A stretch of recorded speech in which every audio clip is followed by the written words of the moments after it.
So you've made it this far enough to get you through to the end of our Yours Truly series. Well, here's the capper, our final entry. A poison pen letter we simply call Ambrose. This show is supported by Spreaker Prime.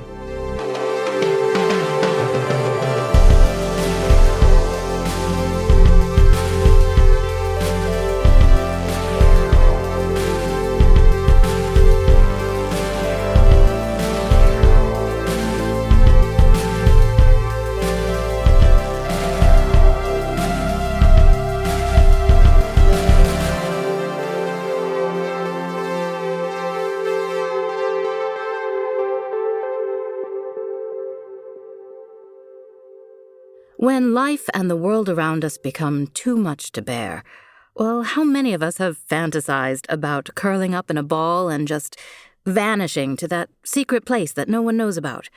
Oh, to have such powers. And oh, for there to be such a place.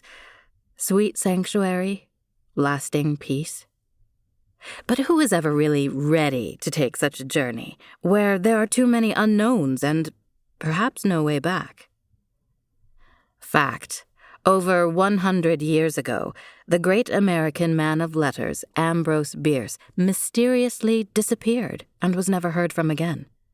No fully satisfactory explanation has ever been produced.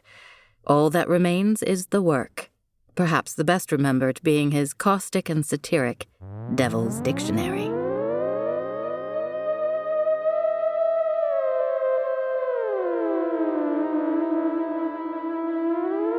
Egotist.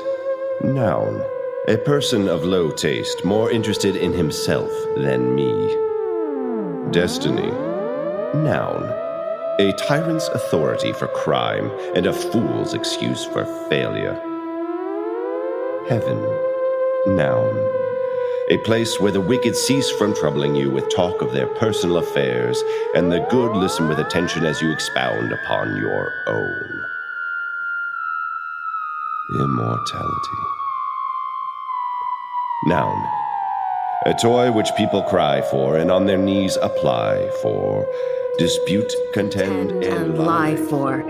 And if allowed, would be right proud, eternally to die for. Oh, I recognize who that is. Check it out. I am checking it out. The Devil's Dictionary? Oh, that's a very early edition you've got in your dainty little hands, I'd say. Try first edition.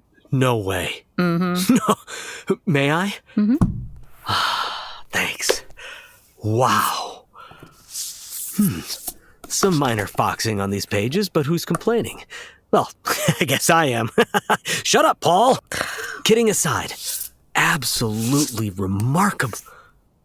What? Whoa. Is that what I think it is? Yep. Holy cow! He inscribed it? Ambrose Bierce actually signed this copy. This is major, Lora. In all my years, I've never seen anything like this. Wait. Wait a minute. Yes? Wait a second. This is a gag of some kind. A gag? I mean, he dedicated this book to Lora. No. Now that's too much of a coincidence. Your names are even spelled the same, Lora. To Lora, with affection undefinable. Weird. I wonder who this Lora is. Well, she was Bierce's niece. Oh, ooh. Lora Bierce was the last person to ever hear from Ambrose. Before he vanished? Wow. Here, read this. Dear Lora, I go away tomorrow for a long time, so this is only to say goodbye. I think there is nothing else worth saying. Therefore, you will naturally expect a long letter. What an intolerable world this would be if we said nothing but what is worth saying, and did nothing foolish, like going into Mexico and South America. Goodbye.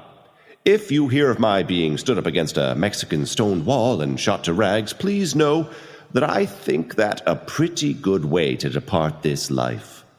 It beats old age, disease, or falling down the cellar stairs. To be a gringo in Mexico. Ah, that is euthanasia. With love, affectionately yours, Ambrose. Very true to form, right? He had that saying, what was it again?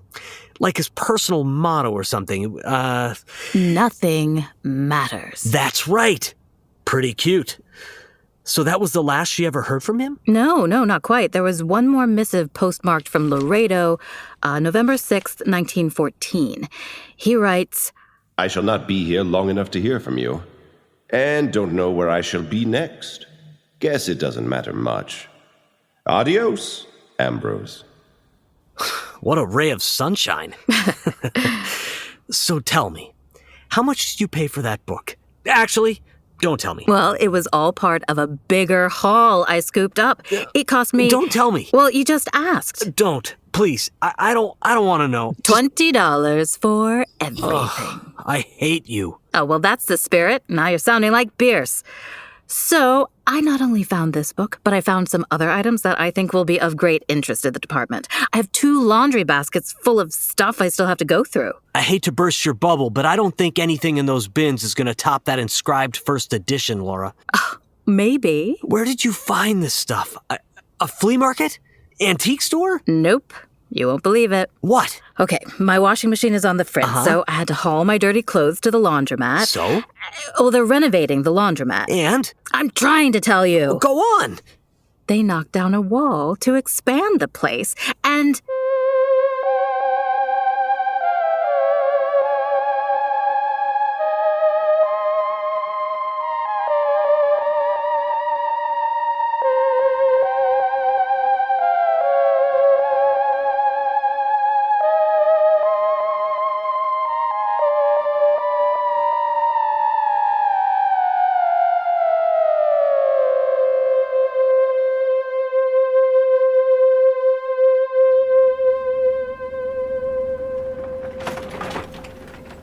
We found this. Ugh, so much crap in there. It cost us enough to have these guys come in and take those hammers to that sheetrock and all. Now we're gonna have to figure out how we're gonna get rid of all that crap in there.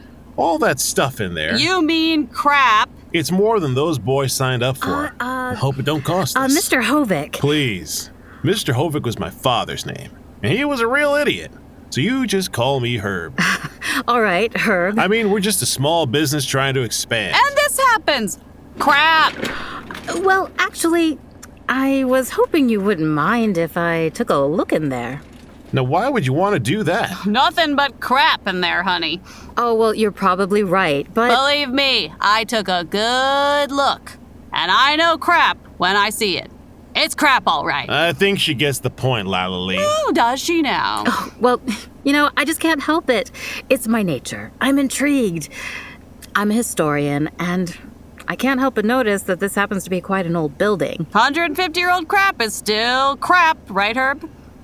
So you're a professor or something like that? Yeah, that's right. Ohio State. Alrighty then. Go Buckeyes. Well, here's my business card. If you find anything else interesting, we'll just call the number there. I'll take that. I handle all the contact stuff. Give me that, Herb. All right, calm down. So, you still want to go in there? Ain't nothing but crap in there, you know.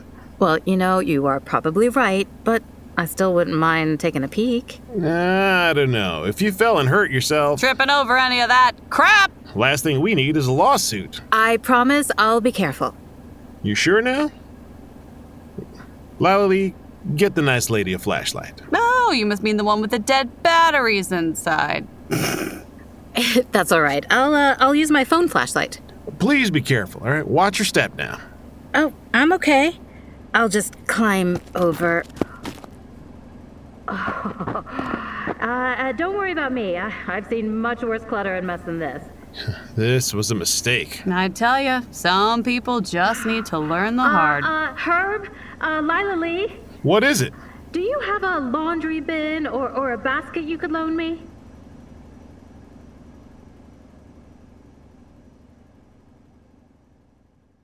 Oh my. I wonder what exactly Lora found in that laundromat. Well, after this brief word, you shall wonder no longer. Now, back to Ambrose. Good God.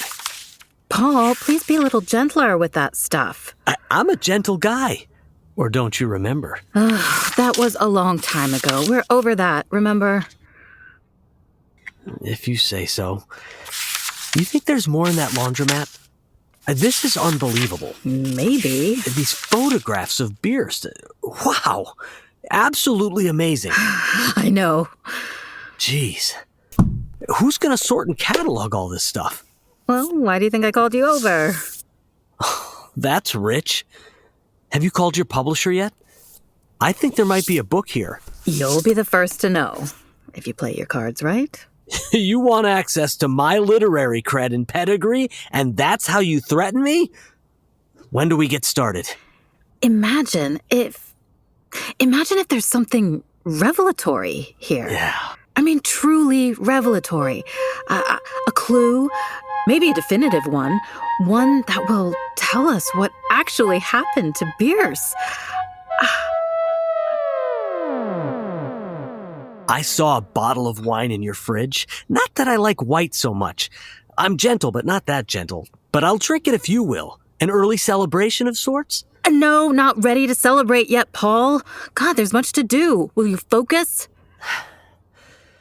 So everything you took out of there, it's all beer stuff? How? Why? Well, that's what I'm still trying to figure out. Herb and Lila Lee at the laundromat weren't much help. Well, you gave him $20 for all this. Well, they almost paid me for clearing it out. What's this? Appears to be a manuscript. Duh. But of what, though? It's hard to read his handwriting if indeed this is his handwriting. I'm confident it is. Well, it looks like one of his short stories. Don't tell me. It's Occurrence at Owl Creek Bridge? No, it's something else. I recognize it. I've seen this in print. It's still something of an obscurity. It's called Science to the Front. Science to the Front? You know, it's strange, Paul. Bierce disappeared all those years ago without a trace. But did you know he sort of had a thing about unexplained disappearances? And he wrote some bits of fiction about people vanishing into thin air. Well, at least that's how I read them, as fiction. What do you mean? Just listen to this. In connection with this subject of mysterious disappearance, of which every memory is stored with abundant example, it is pertinent to note the belief of Dr. Hem of Leipzig, not by way of explanation, unless the reader may choose to take it so. This is new to me. Dr. Hem believes that But in the visible world there are void places, vacua, and something more, holes, as it were, to which animate and inanimate objects may fall into the invisible world and be seen and heard no more. I'm not sure I understand. Bierce may have genuinely believed that ordinary people like you or me could suddenly fall into a vacua and land in perhaps another dimension. Lora, you sound like you should get a fitting for a tinfoil hat. I'm not saying that I subscribe to it. It's just... Wow. So many letters in here. They all seem to be addressed to... Lora. That laundromat you found this stuff in. Let me hazard a guess. That was once Lora's residence, wasn't it? The laundromat happens to be on Windsor Avenue, the same street she lived on, so... What's wrong, Lora? Oh, it's too strange. What? Well, this letter. What does it say? Dear Lora. Everything you ever thought you understood is a shapeless illusion. Nothing truly dies. Everything repeats. The time at long last will come when you and I will reunite. A golden light will shine, and it is there you will find me. When the walls come down, it will all come out in the wash. Okay, I think that's enough weirdness for me today. Paul, I feel Hey. I feel... Hey, are you all right? I feel so... strange. Maybe you should sit down for a moment. Here. No. Lora, please. I said no. But you don't look so good. I'm all right. I don't buy it. Oh. Did you ever feel like, for a brief moment, your soul left your body? What? What? It was like I was somewhere else for a minute there. With someone else. With who? And it wasn't so bad.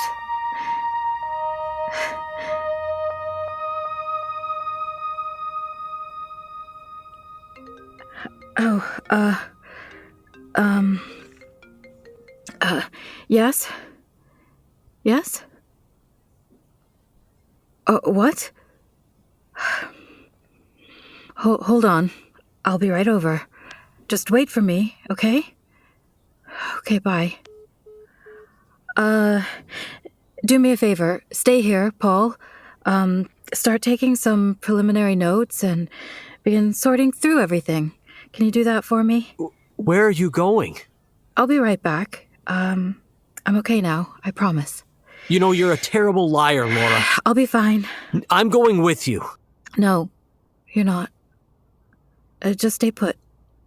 Please? Lora!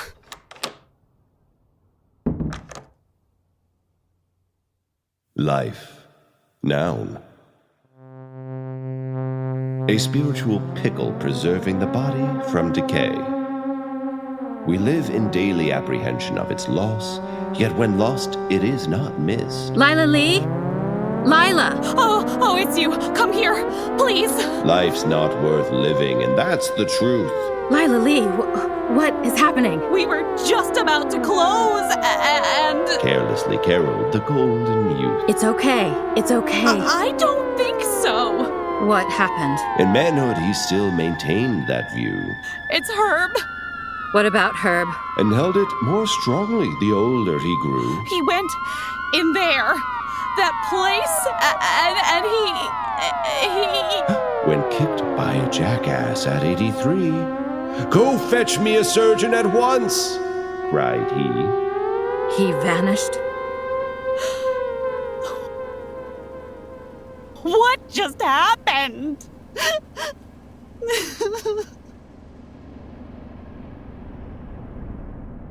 Lora. Ambrose. Lora.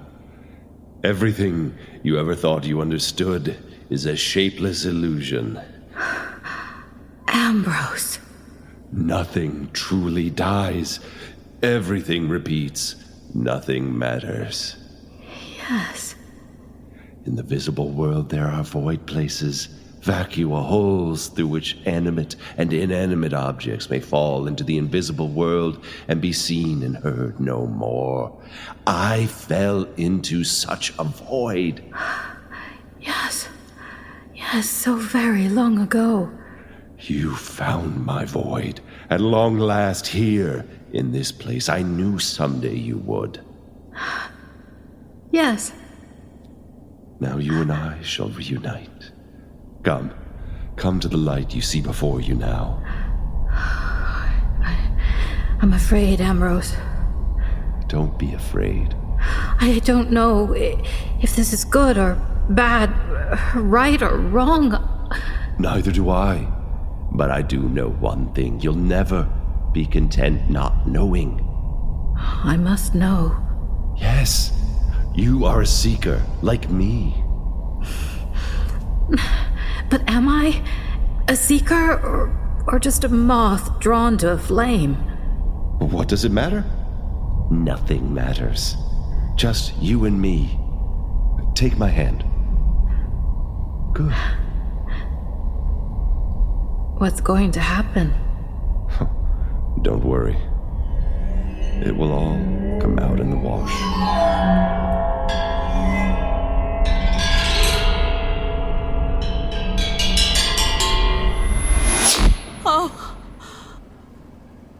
Oh my God. God.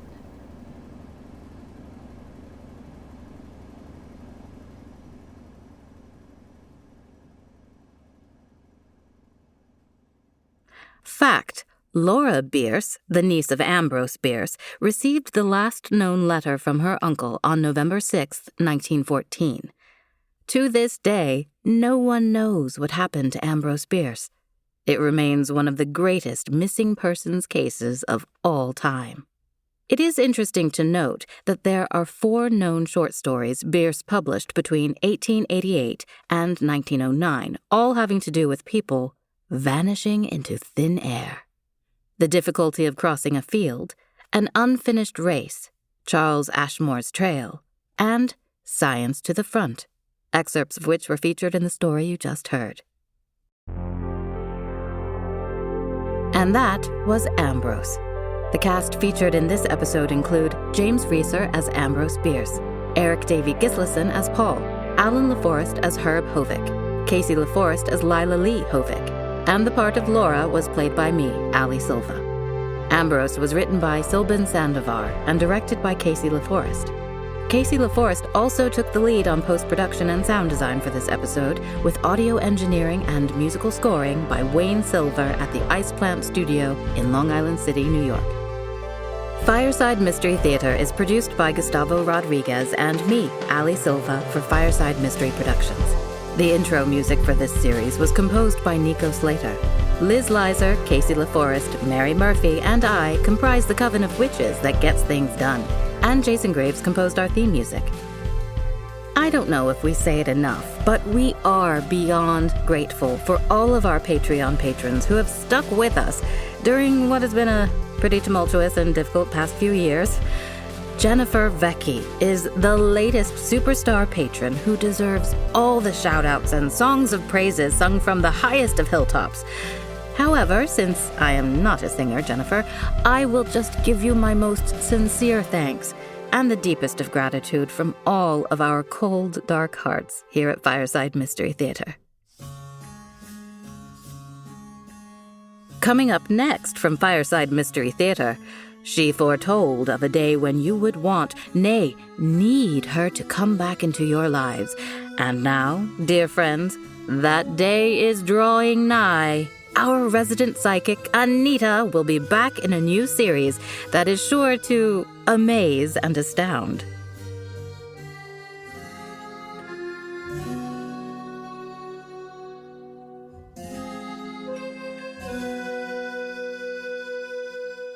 It's always nice to get mail. Oh, I mean, unless they're bills or random offers for car loans and you don't even have a car. But before you break the seal of that envelope, do remember, my friends, to mind the shadows.